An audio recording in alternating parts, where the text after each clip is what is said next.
बिस्मिल्लाहिर्रहमानिर्रहीम। अस्सलाम वालेकुम। कैसे हैं आप? उम्मीद करती हूँ कि आप बिल्कुल ठीक होंगे।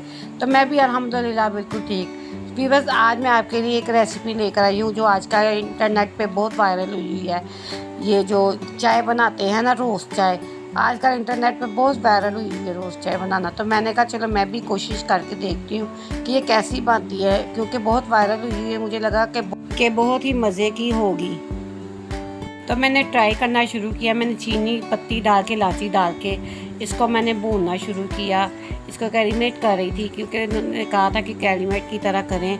चीनी और पत्ती पानी छोड़ेंगी, वो हल्का सा कलर आ जाएगा, गोल्डन सा कलर। तो इसके अंदर हम दूध डाल के ना चाय बनाएंगे। तो ये देखिए, आपको नज़र आ रहा होगा कि ये भूनी जा रही है और ये पानी आहिस्ता आहिस्ता छोड़ रही है।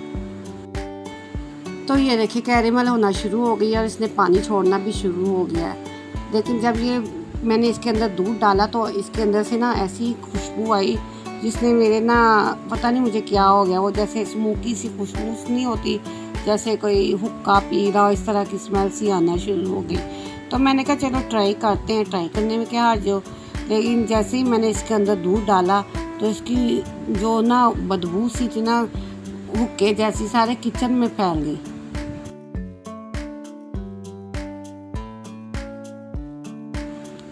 तो ये देखें, ये मेल्ट होना शुरू हो चुकी है और इसका कलर भी आना शुरू हो गया है। ये बिल्कुल कैरेमल की तरह हो गई है। और ये देखिए, अब मैं इसके अंदर ना दूध डालूंगी। देखिए इसका कलर भी कितना यहाँ पे खूबसूरत लग रहा है। देखने में ये जितनी खूबसूरत लग रही है ना, इसके जायके में भी आपको पता होगी कि इसका जायका क्या रहा। और ये देखें, यहाँ से धुआं निकलना शुरू हो गया है और स्मेल आना शुरू हो गई है।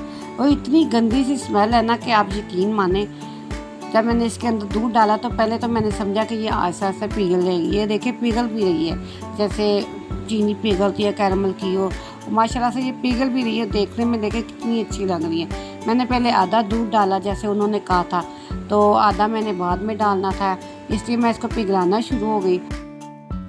और यहाँ पे देखें माशाल्लाह चाय कितनी खूबसूरत लग रही है। इसको मैं एक चम्मच के साथ फेंट रही थी, क्योंकि चाय को जितना फेंटे उतनी ही ये मज़े की क्रीमी चाय बनती है। तो मैं इसको मेहनत करने लग गई। इसको अच्छी तरह से मैंने फेंटा और अच्छी तरह से मैंने चाय को तैयार किया।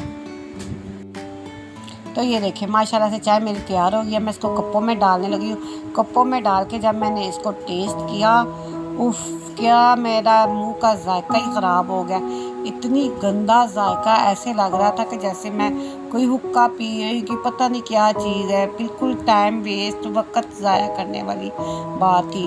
मुझे इतना दुख हुआ कि एक दूध जो अल्लाह ताला की इतनी बड़ी नेमत है, उसको किस तरह लोग वेस्ट कर रहे हैं। दूध को तो हमारी माएँ कहती थी कि बिल्कुल वेस्ट नहीं करते। तो मुझे इतना दुख लगा, टाइम भी मैंने ज़ाया किया, मेहनत भी की और मुंह का जायका भी ख़राब हुआ। तो प्लीज़ मेरी आपसे गुजारिश है कि आप इस धोखे में मत आइएगा और इस तरह की चाय बनाइएगा मत। तो अगर आपको ये मेरी वीडियो पसंद आए तो ज़्यादा से ज़्यादा लाइक कर दीजिएगा, सब्सक्राइब कर दीजिएगा, बेल आइकन के बटन को भी दबा दीजिएगा, ताकि मेरी आने वाली हर रेसिपी आप तक आसानी से पहुंच सके। इसी के साथ मैं आपसे चाहूँगी इजाज़त। दुआओं में याद रखिएगा। अल्लाह हाफिज़।